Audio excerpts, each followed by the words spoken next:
আব্দুল কাদের জিলানী রহমতুল্লাহি আলাইহির কাছে এক মুরিদ কয়, হুজুর কি পীর সাহেব হইলেন? কয় কি হইছে? কয় একটু আগে দেখে আসলাম একজন মানুষ আকাশে উঠতেছে। ওস কি কেডা? কয় হিন্দু এক ব্রাহ্মণ আকাশে উঠতেছে। আব্দুল কাদের জিলানী কয় এটা তার মেসমেরিজম, এটা তার সাধনা আর কিছু না, এটা কেরামতি না। কেরামতি আর সাধনা এক নয়, সাধনা কখনো কেরামতির কাছে আসে না। দেখবি? কয় দেখতে চাই।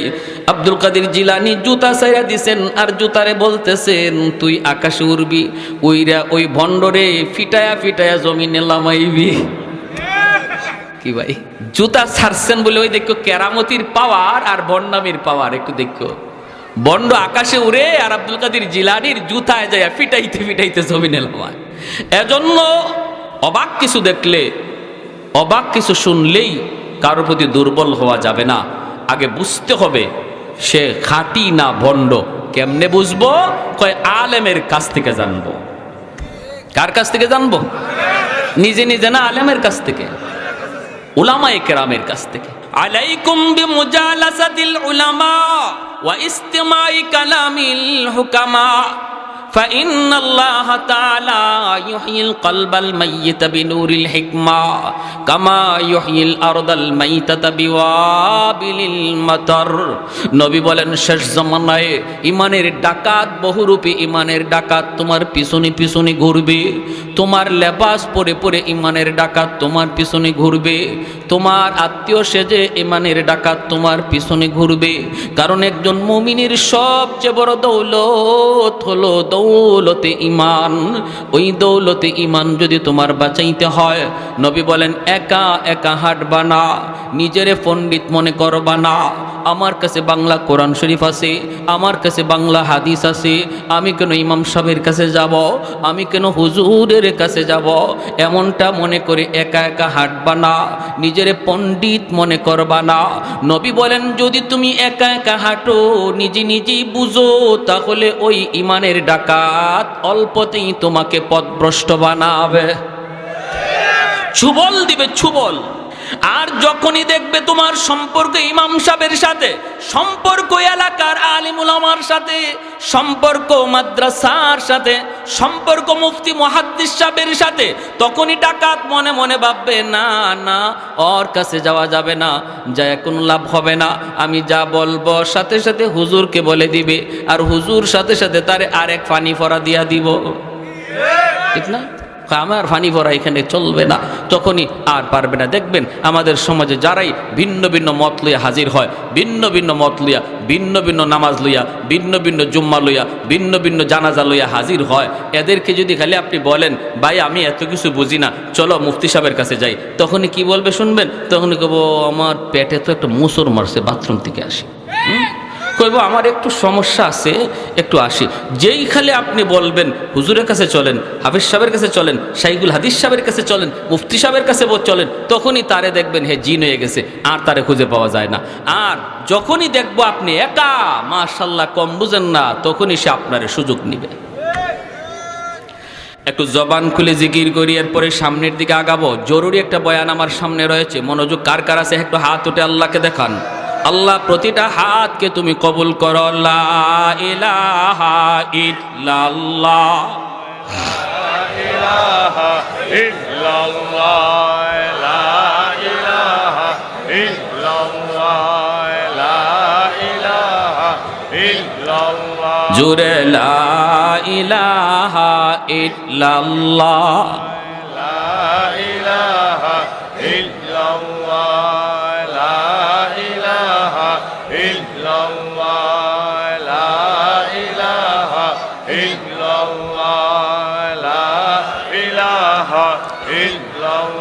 লা ইলাহা ইল্লাল্লাহু মুহাম্মাদুর রাসূলুল্লাহ।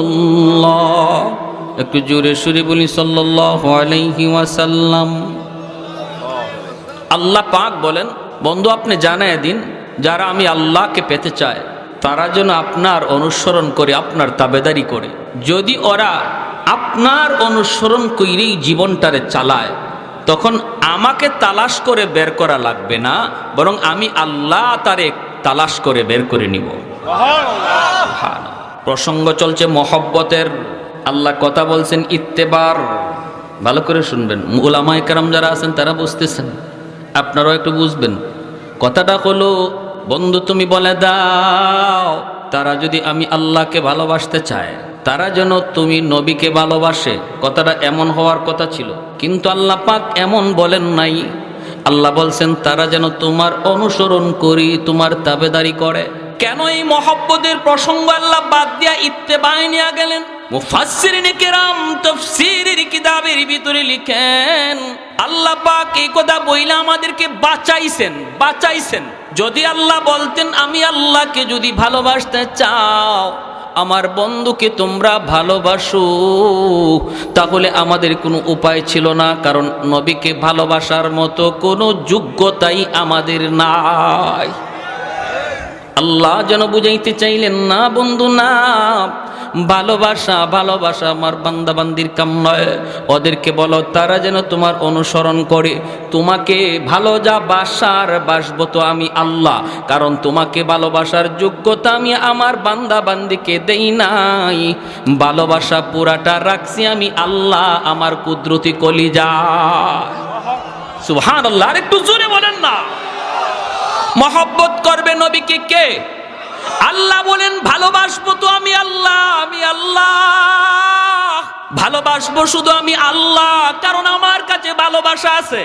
ও বন্ধু, তোমাকে ভালোবাসার মতো ভালোবাসা বান্দা বান্দির কাছে নাই। সুবহানাল্লাহ। তাদেরকে শুধু তাদেরকে বলো তারা যেন তোমার অনুসরণ করি। তুমি যেভাবে খাও সেভাবে যেন খায়, তুমি যেইভাবে পোশাক পরেছো তারা যেন সেই পোশাকটা পরে, তুমি যেইভাবে চেহারার নমুনা ধরেছো তারা যেন তার চেহারাটাও এই নমুনায় বানায়। তুমি যেভাবে নামাজে পাবন্দি ছিলা তারাও যেন এইভাবে নামাজে পাবন্দি হয়। তুমি যেভাবে পর্দা মাইনা চলছো বন্ধু, বলে দাও তারাও যেন এইভাবে পর্দা মাইনা চলে। তুমি যেইভাবে গান বাজনা থেকে দূরে ছিলা বন্ধু, বলে দাও তারাও যেন তাদের জীবনটারে গান বাজনা থেকে দূরে রাখে। যদি এইভাবে তারা চলতে যাইয়া কিছু ভুল ত্রুটি হয়ে যাবে, আমি আল্লাহ তাদের ভুল ত্রুটিগুলা মাফ কইরা আমার রহমতের কুলে টেনে নিব। আমার পর্যন্ত আসতে পারবে না, আমি আল্লাহকে পাওয়ার জন্য আমার পর্যন্ত আসতে পারবে না। যদি তোমার অনুসরণ কইরা হাঁটা শুরু করে, আমি আগায়া গিয়া কুলে তুইলা নিব। যেইভাবে মা সন্তানকে হাঁটা শিখায়, হাঁটা শিখানোর সময় সন্তান রে মা দূর থেকে সাইরা দেয়, সাইরা দিয়া মা ডাকতে থাকে বাবা আও, বাবা আও। বাচ্চাটা মা পর্যন্ত আসতে পারবে না, মা ভালো করে জানে, বাবা ভালো করে জানে বাচ্চাটা মায়ের পর্যন্ত হেঁটে আসতে পারবে না। এরপরও ডাক দেয়, বাচ্চাটা এক কদম দুই কদম দিয়েই ঠাস করে মাটিতে পড়ে যায়। কয়া ডাক দেয়, আম্মা কয়া ডাক দেয়। তখন দুই কদম দিলে পরি বাবা দৌড় দিয়া, মা দৌড় দিয়ে কুলে তুইলা কয় বাবা এই যে মারে তুমি ধরে ফেলছো, এই যে মারে ধরে ফেলছো, বাবারে ধরে ফেলছো। মূলত মা দৌড় দিয়ে আগায় নিছে। আল্লাহ কয় বন্ধু তুমি জানাও, যারা তোমার পথ দইরা তোমার নমুনা দইরা আমি আল্লাহকে পাওয়ার জন্য একটু হাঁটা শুরু করবে, আমার পর্যন্ত আসতে পারবে না, বাকি আমি আল্লাহ আগায়া গিয়া তারে আমার কুলে তুলে নিব। আমি যা তাকে আমার কুলে তুলে নিব। ইউহিব্বুকুমুল্লাহ, আমি আল্লাহ তারে আমার কুলে নিব, আমি তারে ভালোবাসবো। আমার পর্যন্ত আসতে পারবে না, আমি আমার কাছে নিয়ে নিব। ভাইরা সাহাবায়ে কেরাম রাদিয়াল্লাহু তাআলা আনহুম, তারা তো কিছুটা নজির দেখায় গেছেন, কিছুটা নজির। অষ্টম হিজরির একটা মর্মান্তিক ঘটনা আপনাদেরকে শোনাই। আল্লাহর নবী, রহমতের নবী, বিভিন্ন রাষ্ট্রপ্রধানের কাছে তিনি দাওয়াত দিয়ে চিঠি দিতেছেন।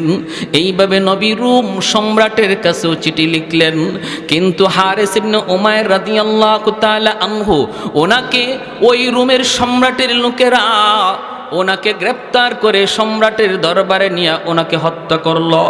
নবীর একজন দূত হারিস ইবনে উমাইর রাদিয়াল্লাহু তাআলা আনহু ওনাকে হত্যা করল। হাতগুলি কেটে দিল, পা কেটে দিল, চোখ উপড়ে ফেলল, চিঠিটা টুকরা টুকরা কইরা নিজের পায়ের তলে ফেলে দিল, অথচ এই চিঠির মধ্যে আমার নবীর নাম লেখা ছিল। নবীর নাম লেখা ছিল মুহাম্মাদুর রাসূলুল্লাহ। মুহাম্মাদুর রাসূলুল্লাহর পক্ষ থেকে শামের প্রধানের কাছে চিঠি, ইলা আজিজ শাম। সে খেপে গেল। 2 দিনের মুহাম্মদ মাত্র মদিনার রাষ্ট্রনায়ক, এখনই আমার নামের আগে তার নাম, নবীর নাম তার নামের আগে, এটা সহ্য করতে পারলো না। সাথে সাথে চিঠিটা ছিঁড়ে নিজের পায়ের নিচে ফেলে দিল। আর নবীর সাহাবী হযরত হারিস ইবনে উমাইর রাদিয়াল্লাহু তাআলা আনহুকে হত্যা করলো, হাত পা গুলি কেটে দিল। আল্লাহর নবী রহমতের নবীর কাছে এই খবর যেই মাত্র নবীর দরবারে আসলো, আমার নবী সইতে পারেন না। নবীজির চোখ থেকে দর দর করে পানি পড়ে নবী কান্দেন আর বলেন, আমার হারেসের তো কোনো দোষ ছিল না, আমি তো তারে দুধ বানায় পাঠাইছি, দুধের তো কোনো দোষ নাই। অপরাধ যদি করি আমি নবী করছি, আমার হারেসরে কেন মারল? তাও এইভাবে অঙ্গ প্রত্যঙ্গগুলি কাইটা দিল। মায়ার নবী, দয়ার নবী, রহমতের নবী গরম হয়ে গেলেন নবীজি। সাহাবায়ে কেরামের সামনে নবী বায়াত নিলেন, শপথ নিলেন, আমার হারেস হত্যার বিচার না নেওয়া পর্যন্ত, বদলা না নেওয়া পর্যন্ত আমরা কেউ শান্তিতে ঘুমাবো না। কারা কারা প্রস্তুত? সব সাহাবী নবীর হাতে হাত রেখে শপথ নিলেন। জুড়ে বলি আল্লাহু আকবার। তাহলে কি বোঝা যায়? ইসলামে খালি নরম না গরমও আছে? আমার নবী গরম হয়ে গেলেন। আল্লাহ বলেন ইসলাম হলো নরমের জায়গায় নরম, গরমের জায়গায় গরম। ইসলামে শুধু নরম নাই, ইসলামে শুধু গরমও নাই, ইসলামে নরমের জায়গায় নরম, গরমের জায়গায় গরম থাকতে কয়। মুহাম্মাদুর রাসূলুল্লাহ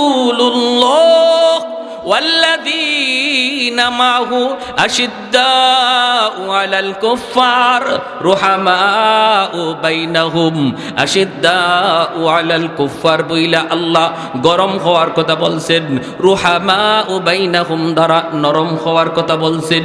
আল্লাহ বলেন তাদের আখলাক হলো, আমার নবীর সাহাবীদের আখলাক হলো ওরা নিজেরা বড় নরম, নিজেরা বড় নরম, নিজেরা কোনো মারামারি নয়, কাটাকাটি নয়। মুসলমানে ভাইয়ে কোনো দ্বন্দ্ব নয়। এক ভাই ভুল বুঝে আরেক ভাই ভুল শুধরায় দিবে, কিন্তু বিতর্ক নয়, ঝগড়া নয়, গালাগালি নয়, মারামারি নয়। মুসলমানের সম্পর্ক হলো ইমানের সম্পর্ক, ইমানের সম্পর্ক হলো রক্তের সম্পর্কের চেয়ে আরো গভীর, ঠিক কিনা? ইমানের সম্পর্ক রক্তের সম্পর্কের চেয়ে আরো গভীর। এজন্যই তো আবু বকর সিদ্দিক সন্তানকে বলেছিলেন বদরের যুদ্ধে, আবু বকর সিদ্দিক রাদিয়াল্লাহু তাআলা আনহু আমার নবীর পক্ষে, আর আবু বকর সিদ্দিক রাদিয়াল্লাহু তাআলা আনহুর সন্তান আবু জাহেলের পক্ষে। বাপ বেটা দুইজন দুই দিকে যুদ্ধ করতে নামছেন। পরবর্তীতে এই সন্তান মুসলমান হয়েছেন। মুসলমান হওয়ার পরে বলতেছেন, আব্বা বদরের ময়দানে আপনি 3 বার আমার তলোয়ারের নিচে পড়ছেন, এরপরও আমি তলোয়ার চালাই নাই। আবু বকর সিদ্দিক বলে, কসকি তুই কয়বার? বলে 3 বার। কেন তুই চালালি না? কারণ আপনি আমার আব্বা, কেমন করে তলোয়ার চালাই? আবু বকর সিদ্দিক বলে, তাহলে শুন বেটা শুন, তোরা যুদ্ধ করস দুনিয়ার কামাইয়ের জন্য, আর আমরা যুদ্ধ করি আল্লাহর সন্তুষ্টির জন্য। আমাদের কাছে আল্লাহর মহব্বত সন্তানের মহব্বতের চেয়ে বেশি। আমি আবু বকর বলতেছি, খোদার কসম 3 বার নয়, যদি 1 বার আমার তলোয়ারের সামনে পড়তি বাবা, আমি 2 টুকরা করে দিতাম। কারণ আমি আমার আল্লাহকে আমার সন্তানের চেয়ে বেশি ভালোবাসি, আমার দ্বীনকে ইসলামকে আমি আমার সন্তানের চেয়ে ভালোবাসি। আমি ইসলাম যতদিন মানবে এই সন্তান ততদিন মানব। ইসলাম মানবে না সে যদি সন্তানও হয় তারে সন্তান মানি না, বাপও হয় বাপ মানি না। ইসলাম মানে না যদি নেতা হয় নেতা মানি না। আওয়াজ দিয়ে জোরে বলেন। নেতা মানি ততক্ষণ যতক্ষণ ইসলাম মানে, নেত্রী মানে ততক্ষণ যতক্ষণ আল্লাহ রসুল মানে। আমি ততক্ষণ পর্যন্ত দল করি, দল যতক্ষণ ইসলাম মানে। যেদিন দল ইসলাম মানবে না দল করি না। যেদিন নেতা নেত্রী ইসলাম মানবে না, আমার আল্লাহ রসুল নিয়ে কথা বলবে, নেতা নেত্রী মানি না, এর নাম হলো মুসলমান। প্যারে হাজিরিন, এটা হলো রুল। মাল ইমান ইয়া রাসূলুল্লাহ, ইযা সাররাতকা হাসানাতুকা ওয়া ইযা সাআতকা সাইয়্যাতুকা ফাআনতা মুমিন। নবী রুল বালাই দিলে, স্কেল। এই স্কেল দিয়ে তুমি তোমার ইমান মাপো, ইমান আছে না নাই তুমি নিজে বুঝবা। ইসলামের পক্ষে কথা শুনলে যদি তোমার দিলে ভালো লাগে, বুঝবা তোমার ইমান আছে। ইসলামের বিপক্ষে কথা শুনলে যদি মনে কষ্ট লাগে, বুঝবা ইমান আছে। আর ইসলামের বিরুদ্ধে কথা শুনলে যদি তোমার কলিজায় ব্যথা না লাগে, কারণ যে বলছে সে তোমার বাপ, সে তোমার ভাই, সে তোমার বন্ধু, সে তোমার নেতা, সে তোমার নেত্রী, এজন্য তার কথায় তুমি ব্যথা পাইছো না। অথচ কথাটা আমার নবীরে হিট দিয়া কইছে, আমার আল্লাহরে হিট দিয়া কইছে, তারপরও তুমি তোমার অন্তরে ব্যথা লাগলো না। বুঝতে হবে কপালে নামাজ পইরা তুমি দাগ ফালাইতে পারো, কিন্তু আমার নবীর স্কেল বলে তোমার ইমান নাই, ইমান না। বছরে বছরে হজ করো, কোনো অসুবিধা নেই। দল বড় না ইসলাম বড়? আওয়াজ আসতে কোন জোরে কোন না কেন? দল বড় না ইসলাম বড়? আমরা কেউ কি কথা বলি, আল্লাহ আমার মরণ যেন যেই দল করি দলের উপরে হয়? কেউ কথা কয় বিএনপির, কেউ কথা বলে আল্লাহ বিএনপি করতে করতে যেন মরি, আল্লাহ আওয়ামী লীগ করতে করতে যেন আওয়ামী লীগ নাম লইতে লইতে যেন মরি। এই কথা কেউ বলে কি? আল্লাহ মরণ যেন আমার ইমানের হালে হয়, ঠিক কিনা? তাহলে বোঝা গেল দল বড় না ইমান বড়? নেতা নেত্রী বলো না ইসলাম বড়? এর নাম হলো ইমান, এর নাম হলো। যদি এই ইমান নিয়ে তুমি যাইতে পারো রে যুবক, ত্রুটি তোমার থাকলেও নবী শাফাতের জন্য রেডি। এতটুকু নির্ভেজাল ইমান নিয়ে যদি যাইতে পারো রে যুবক, আমার নবী তোমার শাফাতের জন্য রেডি। ভেজাল কিছু নিয়ে যায় না।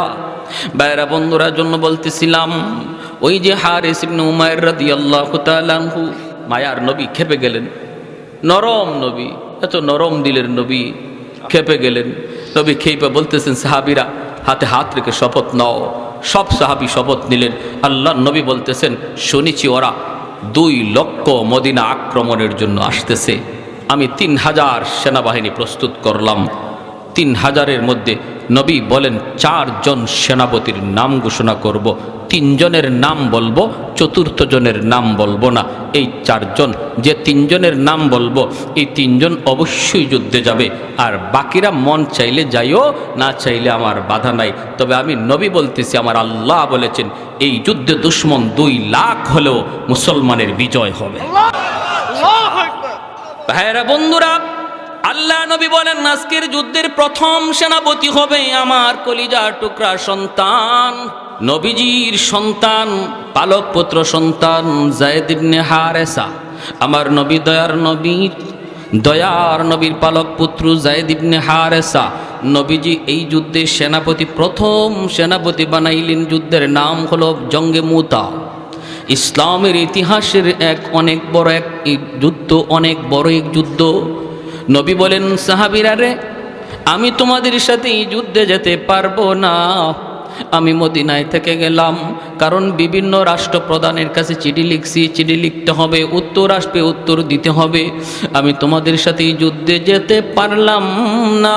তোমরা যুদ্ধে যাবা, কিন্তু আমি নবী না গেলেও আমার মন দিল তোমাদের সাথে। দেহটা থাকবে মদিনার মসজিদে, দিলটা থাকবে তোমাদের সাথে। আমি মদিনার মসজিদে বসে বসে যুদ্ধের হালচাল দেখবো। আল্লাহু আকবার। মায়ার নবী, দয়ার নবী বলেন আজকের যুদ্ধের প্রথম সেনাপতি আমার সন্তান যায়েদ ইবনে হারেসা। এ নেতা নেত্রীরা একটু ভালো করে শোনো, যারা রাজনীতি করে ভাই একটু শোনো, শোনো, দেখো নেতার আদর্শ দেখো। নেতা যুদ্ধে পাঠাইতেছে সবার আগে নিজের ছেলে, আর আমাদের দেশের নেতা ছেলেরে পড়ায় লন্ডনে, আমেরিকায়, আমার পোলারে পাঠায় যুদ্ধে। কি আপনি আমার ফুলাফানরে পাঠায় পিস্তল দিয়া আর রিভলভার দিয়া, আর তার ফুলারে আমেরিকা পড়ায়। আই রে বোকা, আমরা কেমন বোকা হইছি বুঝেন, কেমন ফাইছি আমরা রে বলদ। মায়ার নবী, দয়ার নবী বলেন আমার পুত্র সর্বপ্রথম সেনাপতি। আল্লাহু আকবার কর। যায়েদ ইবনে হারেসা নবী যুদ্ধে প্রথম সেনাপতি ঘোষণা করলেন। আর নবী বলেন, আমার ছেলে যায়েদ শহীদ হলে সেনাপতি হবে জাফর ইবনে আবি তালিব।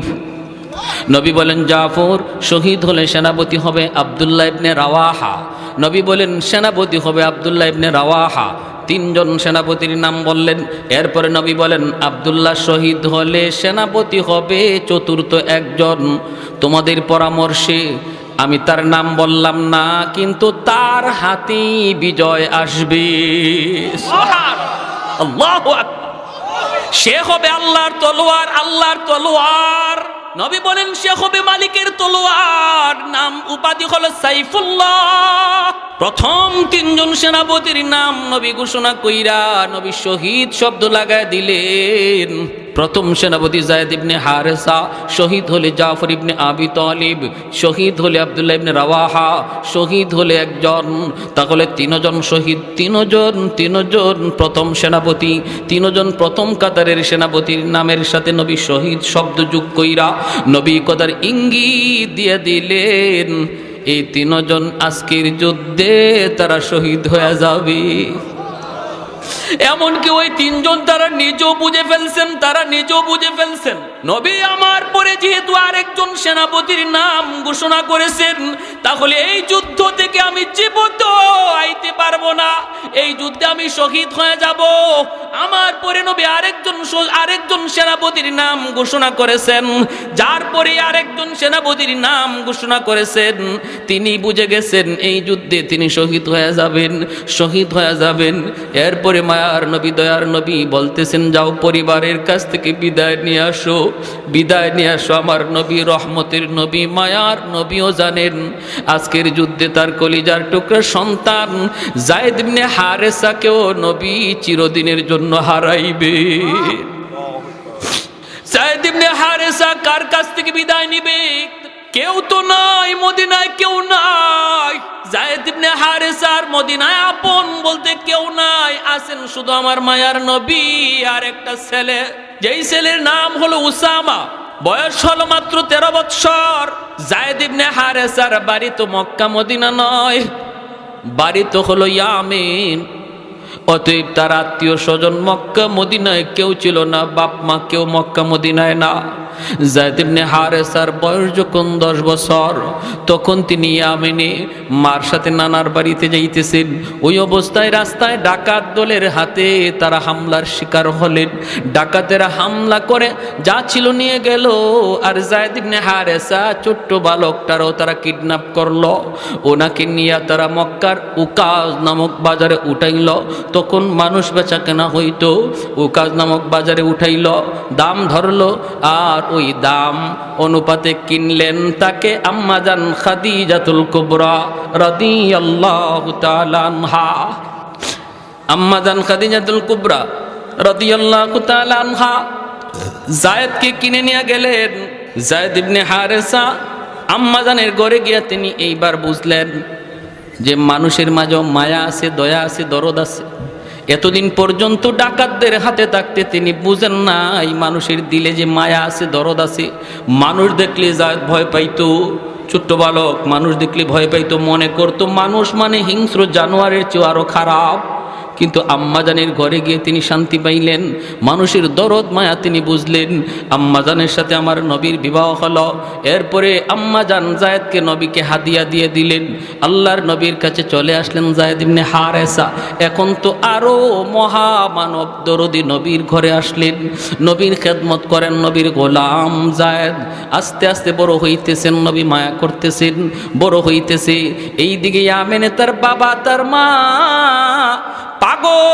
পাগল, মা শুধু রাস্তায় রাস্তায় যায়েদ যায়েদ কয়া কান্দে, বাবা শুধু দেশ দেশে যায়েদ যায়েদ কয়া ঘোরে। ওই অবস্থায় পাগলের মতো মা বাবা, আর কোনো সন্তান নাই, একমাত্র যায়েদ। মক্কায় কিছু মানুষ ইয়ামান থেকে আসলো হজ করার জন্য। আল্লাহ নবীর সাথে যায়েদকে দেখেই তারা চিনে ফেলেছে। এই ছেলেটা তো আমাদের জায়েদের মতো মনে হয়, যাকে তার মা দীর্ঘদিন আগে হারাইছিল, কয়েক বছর আগে হারাইছে, ডাকাতের হাতে অপহরণ হয়েছে। আমাদের জায়েদেই তো, আমাদের জায়েদেই তো। ইয়ামেনের লোকগুলি তারা বাড়িতে যাওয়ার পর জায়েদের আব্বাকে যায় জানাইল, তোমার সন্তান জায়েদকে আমরা পাইছি বলে। কোথায়? মক্কায় মুহাম্মদের কাছে। যাও তুমি মুহাম্মদের কাছে যাও, মুহাম্মদের গোলাম, মুহাম্মদের গোলাম। কিন্তু আমরা জানি মুহাম্মাদুর রাসূলুল্লাহ বড় নরম দিলের মানুষ।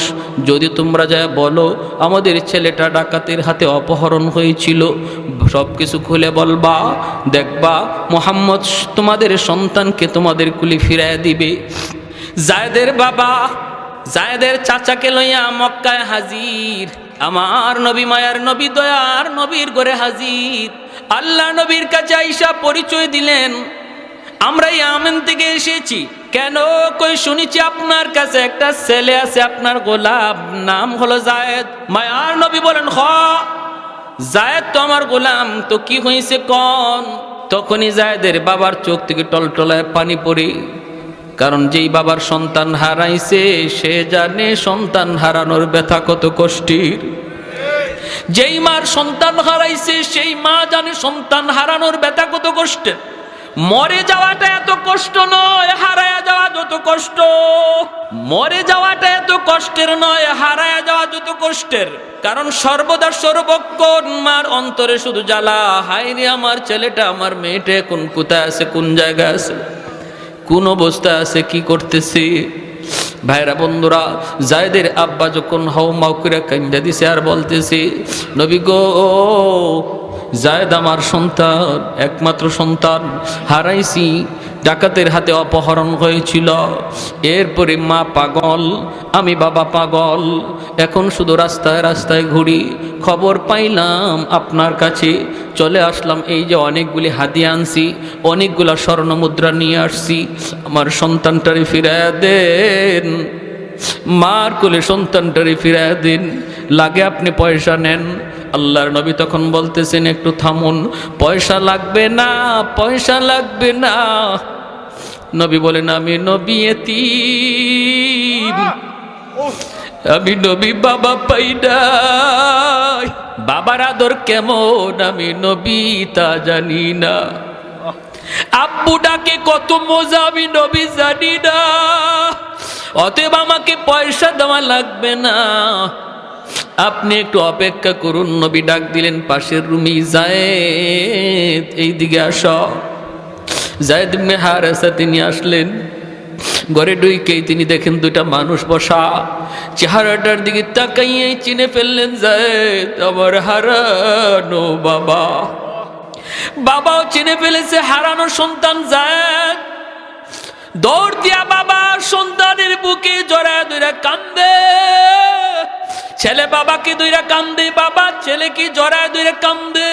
ভাইরে, কারো চুকে এমন নাই যে ওই সময় কেউ কাঁদে নাই। নবী কাঁদতেছেন, জায়েদের চাচা কাঁদতেছে, বাবা কান্দে, ছেলে কান্দে। আল্লাহর নবী, রহমতের নবী তখন বলতেছেন, জায়েদ তুমি চিনছো ওনারা কারা? জায়েদ কো, নবী গো চিনে ফেলেছি, আমার আব্বা, আমার চাচা।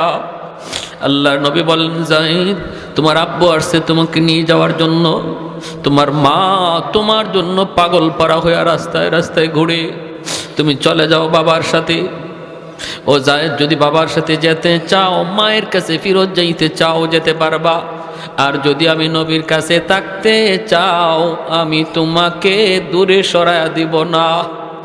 আমি নবীর কাছে যদি থাকতে চাও, আমি তোমাকে আগলে রাখবো। যদি বাপ মার কাছে যাইতে চাও, যেতে পারো। অপশন দুটো আল্লাহর নবী দিয়া দিলেন। এইবার জায়েদ ইবনে হারেসা সিদ্ধান্ত নিবেন, বাপ মার কাছে যাবেন না, নবীর কাছে থাকবেন। মাথাটা নিচের দিকে দিয়া দিছেন। জায়েদের বাবা তাকায় তাকায় কাঁদতেছে। কিছুক্ষণ বাবার দিকে তাকায় মাথাটা নিচু করে ফেললেন। এরপরে আমার দয়ার নবীর চেহারার দিকে তাকাইছেন, আর চোখ ফিরান না। কান্না শুরু করছে আর বলতেছে, নবী গো, আজ থেকে 10 বছর আগে আমি হারাইছি, বাবা হারাইছি, মা হারাইছি। ডাকাতদের হাতে থাকতে আমি বুঝতাম না মানুষ এত মায়াশীল হয়, মানুষের দিলে এত দরদ, এত মায়া। কিন্তু আপনার কাছে আসার পর আমি মার আদর বাবার আদর দুনো আদর আপনার কাছে পাইছি। আমার বাবার আদর মায়ের আদর দুটোটা পাইছি গো নবী। অতএব আমি যায়েদ সিদ্ধান্ত নিয়েছি বাকি জীবন আমি আপনার কদমে থাকতে চাই। আমি আপনার কদমে থাকতে চাই, আপনার কাছে থাকতে চাই। আল্লাহ নবীর সাথে সাথে যায়েদকে বুকে জড়ায় নিলেন, কারণ আমার নবীর মনের ইচ্ছাও ছিল এটা। নবী বুকে জড়ায় নিলেন আর বলতেছেন চলো, কয়া নবী টান দিয়া মসজিদ ঘর থেকে বের হইয়া এক দৌড়ে নবী সাফা পাহাড়ের উপরে এসে উঠলেন। ওইটা নবী আরবের মানুষকে, মক্কার মানুষকে নাইকে বলেন, এরে মক্কার মানুষ দেখো, শুনো শুনো, এতদিন পর্যন্ত তোমরা জানতা যায়েদ আমার গোলাম, আজ তোমাদেরকে সাক্ষী রেখে বললাম যায়েদ আজকে থেকে আজাদ। এতদিন পর্যন্ত তোমরা জানতা যায়েদ আমার গোলাম, আজ থেকে যায়েদ শুধু গোলাম নয়, যেই যায়েদ মা পাইয়া বাবা পাইয়াও বাপ মার কাছে যায় না, আমি নবীর কাছে থাকে, আজ থেকে যায়েদ হলো আমার সন্তান। আর একটু জোরে সুবহানাল্লাহ। कौनैन मुख्तार खुदा तुमको बनाया, उम्मत का निगाहबान खुदा तुमको बनाया, तकबीर में कलमा में नमाजों में यज़ा में है नाम इलाही से मिला नाम मोहम्मद, है नाम इलाही से मिला नाम मोहम्मद। महबूब ने कहा सल्ले अला नाम मोहम्मद, आको की जिया दिल की जिला नाम मोहम्मद, आको की जिया दिल की जिला नाम मोहम्मद। फरमाते ही आदम को मुझे खुल्द तरी में लकहा हुआ तू बाबे मिला नाम मोहम्मद, लकहा हुआ तू बाबे मिला नाम मोहम्मद। একটু জোরে সুরে আল্লাহু আকবার। ওই যায়েদ ইবনে হারেসাকে মায়ার নবী যুদ্ধের প্রথম সেনাপতি বানাইলেন। কোন যুদ্ধের প্রথম সেনাপতি বানাইলেন ভাইরা আমার। এরপরে হইল কি, নবী বলতেছেন দ্বিতীয় নম্বর, যায়েদ ইবনে হারেসা নবীর কাছ থেকে বিদায় নিলেন। নবীজির কাছ থেকে বিদায় নিয়ে এইবার আল্লাহর নবীর কাছ থেকে বিদায় নিয়ে ছেলের উসামার কাছে গেলেন। যায়া উসামার কাছে যায়া বলতেছেন, 13 বৎসরের বালক উসামা ডাক দিয়া বলতেছেন, বাবা এই দুনিয়ায় তুমি ছাড়া আর নবী ছাড়া কেউ নাই, নবীর কাছ থেকে বিদায় নিয়েছি, বাবা তুমি বাবাকে বিদায় দাও। 13 বছরের বালকের কাছ থেকে তিনি বিদায় নিতেছেন। উসামা কাঁদতেছেন আর বাবা বলতেছে, বাবারে যদি কোনোদিন বাবার কথা ইয়াদ হয়, শামের রাস্তার আশেপাশে বাবার কবর খুঁজে নিও। সাহাবায়ে কেরাম কিভাবে নিজের কবরগুলা কোথায় বানাইছেন, 1.5 লক্ষ সাহাবী বিদায় খোঁজের বাসন, অথচ 10,000 সাহাবীর লাশ, 10,000 সাহাবীর কবর মক্কা মদিনায় পাওয়া যায়। 1 লক্ষের উপরে সাহাবায়ে কেরামের কবর নিজের দেশে নাই, পৃথিবীর দিক দিগন্তে পড়ে আছে। ভাইরা বন্ধুরা, ছেলেকে বাবা বলতেছে, বাবা ছোট্ট ছেলেকে বলতেছে, বাবা কোনোদিন যদি বাবার কথা ইয়াদ হয়, শামের রাস্তার আশেপাশে বাবার কবর খুঁজে নিও, কারণ বাবা জানে এই যুদ্ধ থেকে বাবা জীবিত ফিরবে না, কারণ নামের শেষে নবী শহীদ শব্দ লাগায় দিছে। জাফর ইবনে আবি তালিব বিদায় নিতে বাড়িতে গেলেন, যায় দেখেন বিবি কোরআন তিলাওয়াত করেন। ছোট্ট 2টা বালক, মোহাম্মদ আব্দুল্লাহ 4 বছর 6 বছরের 2টা বালক মার পাশে বসে বসে নিরিবিলি মার কোরআন তেলাওয়াত শুনতেছে। জাফর ইবনে আবি তালিব পাশে যায় দাঁড়ায় বলতেছে, বিবি গো একটু সময়ের জন্য কোরআন তেলাওয়াত বন্ধ করো গো বিবি। বিবি বন্ধ করছে। এরপরে তিনি বলেন, বিবি নবী আমাকে আজকের যুদ্ধের 2 নম্বর সেনাপতি ঘোষণা করেছেন, বিবি গো বিদায় দাও, হয়তো আর কোনোদিন দেখা হবে না, আল্লাহর তৈরি জান্নাতে তোমার সাথে আল্লাহ সাক্ষাৎ করাবে। ও বিবি আমি শহীদ হয়ে গেলে আমার 2টি এতিম বাচ্চারে লালন পালন কইরো, আমার দুইটি এতিম বাচ্চা তোমার আমানতে দিয়ে গেলাম, তাদের লালন পালন কইর। তখনই বিবি বুঝে গেছে। বিবি কয়, স্বামী গ, যুদ্ধে যাইতেছো যাও, কিন্তু আমি নবীর জবানে শুনেছি যুদ্ধে যাওয়ার আগে দোয়া করলে আল্লাহর দরবারে দোয়া কবুল হয়। আমি একটু দোয়া করব, তুমি শুধু আমার সাথে আমিন আমিন বলবা। জাফর ইবনে আবি তালিব বলে, ঠিক আছে তুমি মুনাজাত করো। বিবি হাত উঠাইছেন মুনাজাতের জন্য। প্রথম নম্বর দোয়াটাই করছেন, আল্লাহ আজকের যুদ্ধে তুমি মুসলমানদের বিজয় দান করিও। জাফর ইবনে আবি তালিব বলেন আমিন। বিবি সাহেব দোয়া করে, স্বামী আমিন বলে। সুবহানাল্লাহ, জোরে কোন। এ মুসলমানের ঘর কিভাবে সাজাইবা একটু খেয়াল করো রে যুবক। ও মুসলমান, ঘরটা কেমন করে সাজাইবা একটু খেয়াল করো। আজকে স্বামী নামাজ পড়ে, স্ত্রী নামাজ পড়ে না। আজকে বাবা নামাজ পড়ে, সন্তান নামাজ পড়ে না, এমন আসেনি না নাই? জোরে কর না। না, দেখো আমার নবীর যুগের ইতিহাস দেখো। বিবি যদি ফজরের সময় আগে উঠছে, স্বামীকে আগে তারপরে ঘুম থেকে জাগাইছে। স্বামী যদি আগে উঠছে, বিবিকে ঘুম থেকে জাগাইছে। বাবা যদি উঠছে, সন্তানকে ঘুম থেকে জাগাইছে। কিন্তু আজকে আমরা কি, আমি আমাকে বাঁচার জন্য পাগল, কিন্তু সন্তানের ফিকির নাই, পরিবারের ফিকির নাই। আল্লাহ বলে, কু আনফুসাকুম ওয়া আহলিকুম নারা, নিজে শুধু নয় পরিবারকেও বাঁচাও। 2 নম্বর দোয়া করে, মালিক এই যুদ্ধে দুশ্মন হাজারেরও নয় লক্ষের উপরে, মুসলমান সংখ্যায় কম, তুমি মুসলমানের মনোবল বাড়ায় দিও। জাফর ইবনে আবি তালিব বলেন আমিন। 3 নাম্বার দোয়া করতেছি, বিবি আল্লাহ আমার ছোট 2টা বাচ্চা, আল্লাহ আমার ছোট 2টা বাচ্চা, এই বাচ্চার মুখের দিকে তাকাইয়া আল্লাহ আমার স্বামীর তার বাচ্চাদের কাছে তুমি জীবিত ফিরিয়ে দিও। সাথে সাথে জাফর ইবনে আবি তালিব আমিন বলা দূরের কথা, হাতটা নামায়া ফেলছেন। তলোয়ারের বাট দিয়ে বিবির হাতটা আস্তে করে নামায়া দিতেছেন। বিবি গো, হাতটা নামাওয়ার মুনাজাত লাগবে না, তোমার 3টা দোয়ার 2টা দোয়া আল্লাহর কাছে কবুল হবে, 3 নাম্বার দোয়া কোনো দিন কবুল হবে না। কারণ আমার মায়ার নবী জবান দিয়ে আমার পরে আরেকজন সেনাপতির নাম বলেছেন, আমার পরে আরেকজন সেনাপতির নাম নবী ঘোষণা করেছেন। এতেই বোঝা যায় এই যুদ্ধে আমি আর জীবিত ফিরব না। যেই যুদ্ধে সেনাপতি জীবিত ফিরে, এই যুদ্ধে দ্বিতীয় সেনাপতির নাম নবী নেয় না। ভাইরা বন্ধুরা, এই বইলা জাফর আর কথা বাড়াইলেন না, বিবির কাছ থেকে বিদায় নিয়ে বের হয়ে যাবেন। এমনি 4 বছরের বাচ্চাটা আব্দুল্লাহ বাবার হাতে ধরছে, বাবার জামা ধরে রাখো, আব্বু সামনে ঈদ আসতেছে, বন্ধু বান্ধবদের অনেকেরই দেখলাম তাদের বাবা মা নতুন কাপড় কিনে দিছে, আব্বু তুমি বুঝি বাজারে যাইতেছো আমাদের জন্য ঈদের কাপড় কিনবা? জাফর আকাশের দিকে মুখটা উঠাইয়া চোখের পানিটা মুছে বাচ্চারে বুঝাইতে দেন না, জবাব দিলেন না, শুধু এতটুকু বুঝলেন, মালিক আমার অবুঝ বাচ্চাটারে তুমি বুঝতিও, আমার ভাষায় কোনো বুঝ নাই। এই বলে চলে গেলেন। 3 নাম্বার সেনাপতি আব্দুল্লাহ ইবনে রাওয়াহা মাত্র বিয়ে করেছেন, নতুন বিবির সাথে এখনো বাসর ঘর হয় নাই। ওই অবস্থায় ডাক এসেছে মদিনা থেকে, মদিনার মসজিদে নববী থেকে। যাইয়ে খবর পেলেন 3 নাম্বার সেনাপতি। আবার তারপরে আরেকজন সেনাপতিও নবী বলেছেন আব্দুল্লাহ ইবনে রাওয়াহা, তিনিও বুঝলেন এই যুদ্ধে তিনি শহীদ, জীবিত ফিরবেন না।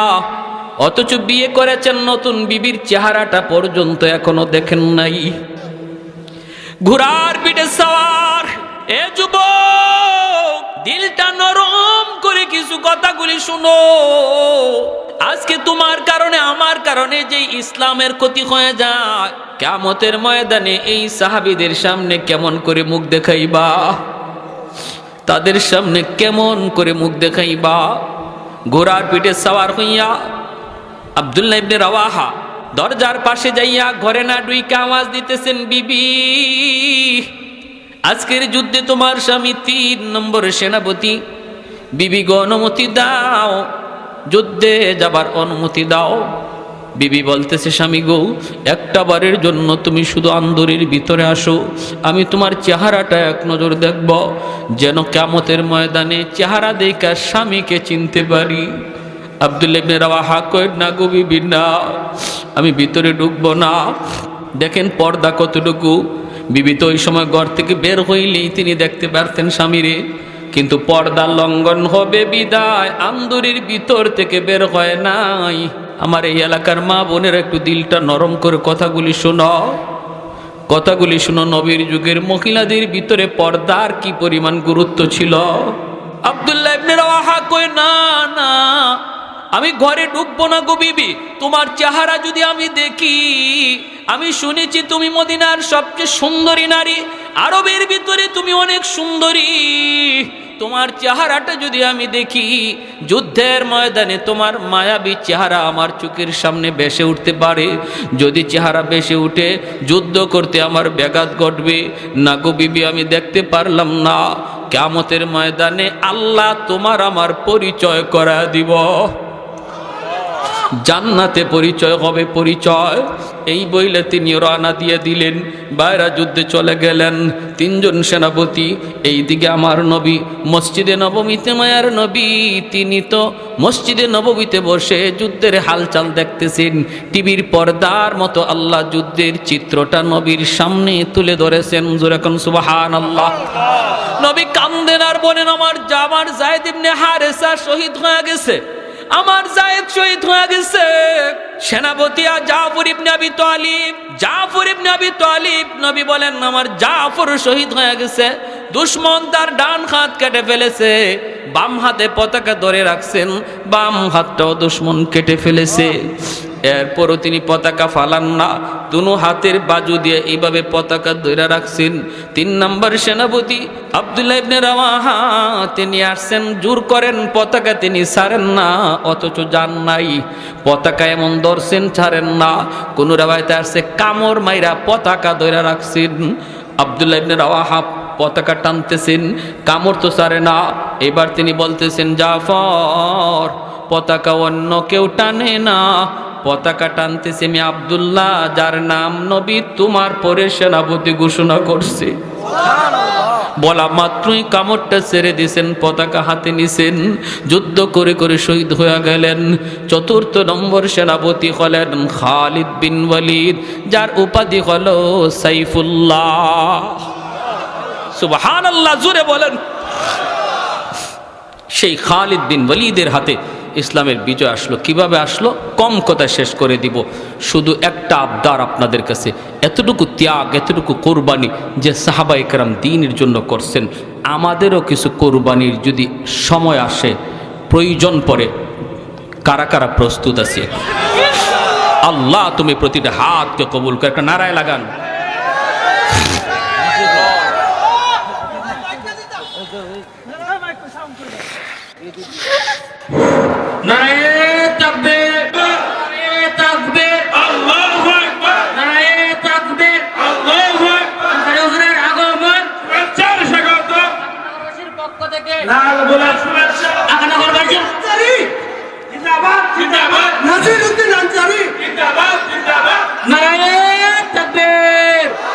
আলহামদুলিল্লাহ। আমার ভাইরা ভালো করে শুনেন, আমি বলতেছি শুনেন, ভালো করে শুনেন। ইসলামের জন্য, দ্বীনের জন্য সাহাবায়ে কেরামের যে কোরবানির ইতিহাস আমরা শুনলাম, দিলের মধ্যে চোট লাগছে না লাগছে না? ভাইরা আমার, আজ আমাদের কারো অবহেলার কারণে যদি ইসলামের কোনো ক্ষতি হয়, সে জাফর ইবনে আবি তালিব, আব্দুল্লাহ ইবনে রাওয়াহা, যায়েদ ইবনে হারেসার সামনে কিয়ামতের ময়দানে আমাকে জবাব দেওয়া লাগবে। ঠিক কিনা? জোরে বলেন, জবাব দেওয়া লাগবে। উলামায়ে কেরাম কখনো খামোখাই রাগ করে না, গুসা করে না। উলামায়ে কেরাম কখনো অযথাই ময়দানে নামে না। উলামায়ে কেরাম নবীর হাদিস পড়ানোতে নিয়ে আসছে, উলামায়ে কেরাম দ্বীনের কাজে ব্যস্ত আছে, উলামায়ে কেরাম দ্বীন নিয়ে ব্যস্ত।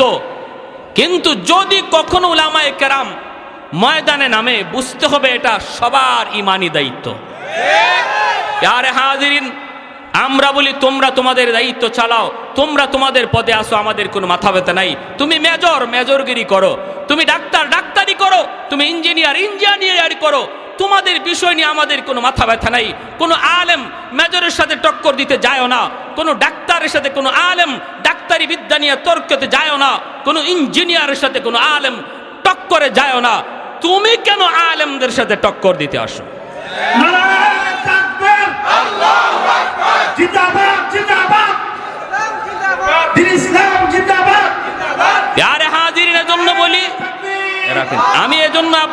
বলি, আমাদের সর্বদা এই ব্যাপারে সজাগ থাকতে হবে, সজাগ থাকতে হবে।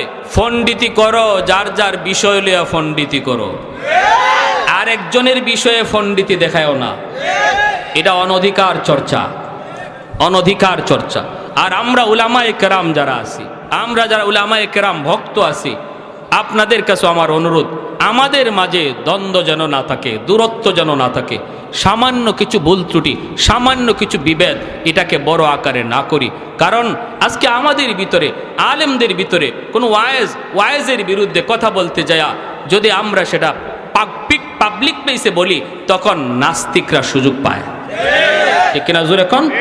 ইসলাম বিরোধীরা সুযোগ পায়। কে বিদাতি, কে কৌমি, কে ওয়াহাবি, কে আলিয়া, কে লম্বা টুপি, কে গোল টুপি, এই সমস্ত জিনিস বাদ দেন আল্লাহর দোহাই।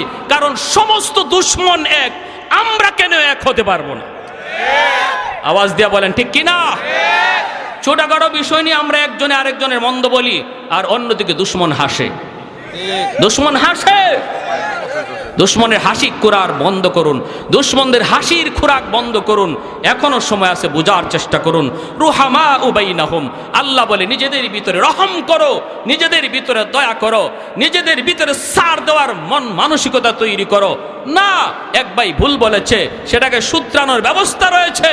সাধারণ মানুষের সামনে কটাক্ষ নয়, গালি নয়, ফতুয়াবাজি নয়, বন্ধ করো সব ফতুয়াবাজি। এক প্ল্যাটফর্মে চলে আসো। বাংলাদেশ ইসলামী জাগরণের সম্ভাবনাময় এক দেশ। এখনো যদি উলামায়ে কেরাম এক হয়ে যায় আর আলেম বক্ত পাবলিক এক হয়ে যায়, মাথা তোলার সাহস কোনো বেঈমানের নাই।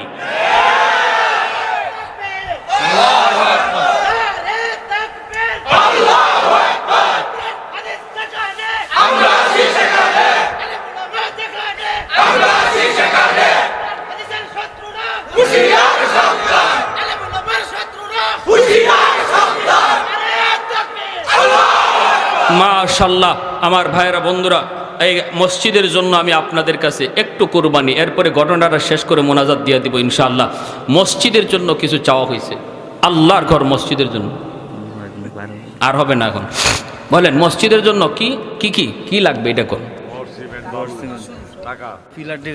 মসজিদের জন্য নালানাকুনান্না মিনাল খাসিরিন রব্বির হামহুমা কামা রব্বায়ানি সগীরা রব্বির হামহুমা কামা রব্বায়ানা সগীরা। রব্বুল আলামিন, একটু মায়ার নজরে, কুদরতি নজরে একটু তাকায় দেখো, তোমার বান্দারা বসে বসে তোমার কথা, তোমার হাবিবের কথা, সাহাবায়ে কেরামের কথা শুনতেছে।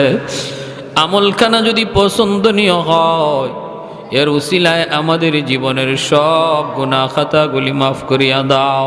আয় আল্লাহ, যারা হাত বাড়াইছি মালিক, জানি না গো মালিক, কার হায়াত কতদিন দুনিয়ায় বাকি আছে।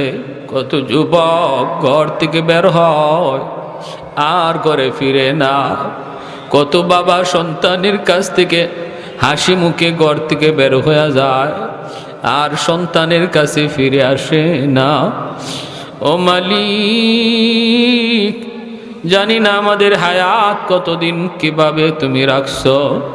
আল্লাহ, বেনামাজি বানায়া তুমি কাউকে মরণ দিও না গো আল্লাহ। খাটি দিলে তওবা করলাম।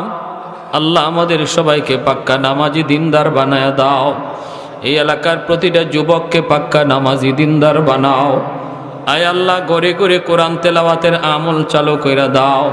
মা বোনদেরকে পর্দানিশীন দিনদার বানায় দাও। আল্লাহ, যারা হাত বাড়াইছি মালিক, জানি না আমার মতো কার জানি মা দুঃখিনী দুনিয়ায় নাই। যার মা নাই সে জানে মা কত বড় নিয়ামত, যার বাবা নাই সে জানে বাবা কত বড় দৌলত।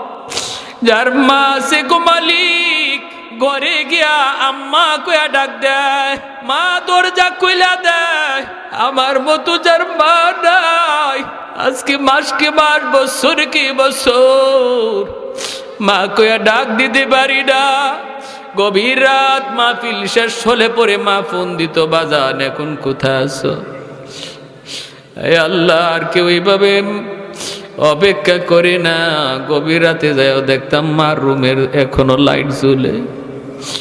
ও মালিক, এখনো কত মা সন্তান শহর থেকে রওনা দিছে, শোনার পরে মা দুঃখিনী ঘুমায় না, সারাটা রাত জায়গা জায়গা সন্তানের অপেক্ষা করে। সবাই ঘুমায় গেল, মা ঘুমাইতে পারে না। এমনও মা যারা হারাইছে গো আল্লাহ, কবরে আযাব দিও না, আযাব দিও না মারে, তুমি কবরে মাইরো না। যে মা 10 মাস 10 দিন পেটে রাখলো, শীতের দিনে প্রস্রাব করে বিছানা ভিজায় দিছি, মা ভিজা বিছানায় শুইয়া আমাকে বুকে রাইখা রাতটা কাটায় দিছি।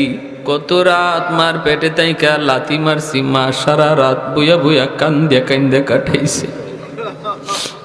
খাইতেছে মা, আমি পেটে লাথি মারছি, পেটে শুইয়া পেটে তাইকা মার খানা বন্ধ হয়ে গেছে, পাশে রুবে আবার কাঁদবে। আব্বা জিকে, কি গো তুমি খাইলা না কেন, চলে আসছো, কি হইছে? তখনও মা বাবারে কয় না, তোমার সন্তান আমারে লাথি মারছে। চোখের পানিটা ফেলে কয়, কিছু হয় নাই, তুমি যাও। এমন সন্তান আজকে চোখের পানি জড়াইয়া তোমার দরবারে কান্দে গো মালিক। মারে তুমি কবরে মাইরো না, আযাব দিও না। আল্লাহ তোমার হাবিব বলেছে, সন্তানের চোখের পানির উসিলায় তুমি বাপ মার কবরের আযাব মাফ করো। একটু মায়ের নজরে তাকাও। ওই আগানগর মাহফিলে কত যুবক, কত সন্তান চোখের পানিটা জড়ায় জড়ায় মাল লাগি কাঁদতেছে। ও মাওলাই কারীম, যেই বাবা খাইতে বসছে আমি পাশে যায় দাঁড়াই, বাবা নিজের মুখের লোকমা আমার মুখে তুইলা দিছে। বাবা ঘর বানায় দিয়া গেল, আমার মাথার উপরে লাইট জ্বলে, ফ্যান ঘুরে, কিন্তু বাবা যেই ঘরে শুয়ে আছে আলো নাই, বাতাস নাই, কীট পতঙ্গের ঘর, সাপ বিচ্ছুর ঘর, একাকী থাকার ঘর, অন্ধকার ঘর। আল্লাহ, বাবা মার কবরে তুমি জান্নাতি আলো বাতাসের ব্যবস্থা করে দিও। ও মালিক, বাপ মার জন্য আমাদেরকে দুনিয়াতে কান্দাও, আমাদের আম্মা আব্বারে কবরে কান্দাইও না, আম্মা আব্বারে কবরে কান্দাই। কত সন্তান মার কবরে পাশ দিয়ে চইলা যায়, একটু মার কথা ইয়াদ করে না। বাবার কবরে পাশ দিয়ে চইলা যায়, ছেলেটা চইলা যায়, একটু ইয়াদ করে না। বাপ মা কবরে শুয়ে শুয়ে কষ্ট পায়। আল্লাহ মেহেরবানি করে, মেহেরবানি করে বাপ মার কথা বেশি বেশি ইয়াদ করার তৌফিক দাও। আল্লাহ নামাজে, নামাজের বাইরে সর্ব জায়গায় আমাদের জবানে আল্লাহ তোমার শিখানো দোয়া জারি করে দিও। রব্বির হামহুমা কামা রাব্বায়ানি সগীরা। আদরের দাদা দাদি, নানা নানি, শ্বশুর শাশুড়ি, বিবি বাচ্চা, ভাই বোন, কত মায়ার মানুষগুলি নিজের হাতে কবরে রাখছি গো মালিক, যাদের হাসি মুখের চেহারা এখনো চোখের সামনে ভাসে, যারা একদিন এই ঘরে ঘুমাইতো, এই রাস্তা দিয়ে হাঁটতো, এই মসজিদে সেজদা দিত, তারা আজ কোথায় গেল, কোথায় রইল, কিভাবে রইল? আল্লাহ তুমি ছাড়া কেউ জানে না। আমরাও যারা আজকে এই রাস্তায় একদিন হাঁটি, আগামীকাল আর একজন হাঁটবে, আমি শুয়ে থাকবো কবরে। এই মরণের কথাটা আমাদের বেশি বেশি ইয়াদ করার তৌফিক দিও। আমার মসজিদের পাশে যুবক সারাটা রাত, ঈদের রাত টেইলারি কাজ করলো, টেপ বাজলো, টেপের গান বাজলো, ফজরের সময় গিয়া সবাই দরজা ধাক্কায়, দরজা খুলে না, ধাক্কায় ধাক্কায় দরজা ভাঙলো, শাটার ভাঙ্গা দেখে টেপের গান এখনো চলে, যুবক দুনিয়ায় নাই। ও মালিকের জন্য আমার যুবক ভাইদের অন্তরে মরণের ভয় ঢুকাও, তোমার মহব্বত ঢুকাও, দুনিয়ার নাপাক ভালোবাসা অন্তর থেকে মুছে দাও। আয় আল্লাহ, নাপাক পচা গান্দা ভালোবাসা থেকে অন্তরকে মুক্ত করো, অন্তরটারে তোমার ভালোবাসায় পরিপূর্ণ করে দাও। আয় আল্লাহ, এই এলাকার যত মুমিন মুমিনা ডাইনে বামে সামনে পিছনে কবরের সহিত এই মাহফিলের খাতিরে প্রত্যেকের কবরকে জান্নাতের বাগিচা বানায় দাও। এই মাহফিলখানাকে কবুল করো। প্রতি বৎসর যেন তা করতে পারে। আল্লাহ সব ধরনের বাধা বিপত্তি কুদরতি হাতে তুমি দূর করো। আয় আল্লাহ যুবকগুলিকে মাহফিলের দিকে আগায় আসার তৌফিক দান করো। এর উসিলায় তাদেরকে ইসলামের সৈনিক বানাও। আয় আল্লাহ আম্মা আব্বা যাদের জীবিত হায়াতে বরকত দাও, বিবি বাচ্চা ভাই বেড়াদরে হায়াতে বরকত দাও। প্রবাসী ভাইয়েরা যারা আছে আল্লাহ প্রবাসে নিরাপদে রাখো, রুজিতে বরকত দাও। আয় আল্লাহ আমাদের সন্তানগুলিকে নেককার দিনদার নামাজি বানাও। তোমার ঘরখানাকে কবুল করো। যারা সাহায্য সহযোগিতা করার ওয়াদা করেছে তৌফিক তুমি দিবা। কেমনে দিবা তুমি জানো। আল্লাহ তুমি দেওয়ার তৌফিক দান কইরো। আল্লাহ ঘরের কাম, তোমার ঘরের কাম কুদরতিভাবে তুমি উঠে নিও। এলাকার প্রতিটা মানুষকে তোমার ঘরে শরীক থাকার তৌফিক দিয়ে দিও। আমার মা বোনদেরকে মাফ করে দাও। আয় আল্লাহ আমার মা বোনদেরকে মাফ করে দাও। তাদেরকে আল্লাহ ওয়ালি বানাও। কারণ মায়ের আব্দুল কাদের জিলানির মা, তারা তো নবীর মা, ওলি আল্লাহদের মা। এলাকার প্রতিটা মাকে ওলি আল্লাহর মা বানাও। আয় মাওলা ঘরে ঘরে হাফেজে কোরআন আলেমে দ্বীন কবুল করে নাও। গান বাজনা থেকে এলাকার মানুষকে হেফাজত করো। আল্লাহ গান বাজনার প্রতি যুবকদের অন্তরে ঘৃণা জন্মায়া দাও, ঘৃণা জন্মায়া দাও। নেক কাজের প্রতি আগ্রহ বাড়ায়া দাও। আল্লাহ যারা সাহায্য করছে, দান করছে, প্রত্যেকের রুজির মধ্যে বরকত দিয়ে দাও। অসুস্থ যারা আছে আল্লাহ তুমি সুস্থতার নিয়ামত দিও। আমাদেরকে যাবতীয় অসুস্থতা থেকে হেফাজত করো। আল্লাহ যাবতীয় অসুস্থতা থেকে হেফাজত করো। আল্লাহ কে কোন উদ্দেশ্য নিয়ে এখানে হাত উঠেছে আল্লাহ তুমি দিলের হালত জানো। আল্লাহ যার যার দিলের দিকে তাকাইয়া প্রত্যেকের নেক নিয়তকে কবুল করো। যার যার সমস্যাকে সমাধান করো, মুশকিলাতগুলি আসান করো। আল্লাহ অনেক ঘরে বাবা সন্তান লইয়া বিপদে আছে, অনেক স্বামী স্ত্রী নিয়ে বিপদে আছে। আল্লাহ প্রতিটা ঘরে তুমি শান্তির বাতাস বইয়ে দাও, অশান্তি দূর করে দাও। সাল্লাল্লাহু তাআলা আলা খাইরি খালকিহি মুহাম্মদ ওয়া আলা আলিহি ওয়া আসহাবিহি আজমাইন। আমিন বিরহমাতিকা ইয়া আরহামার রাহিমিন।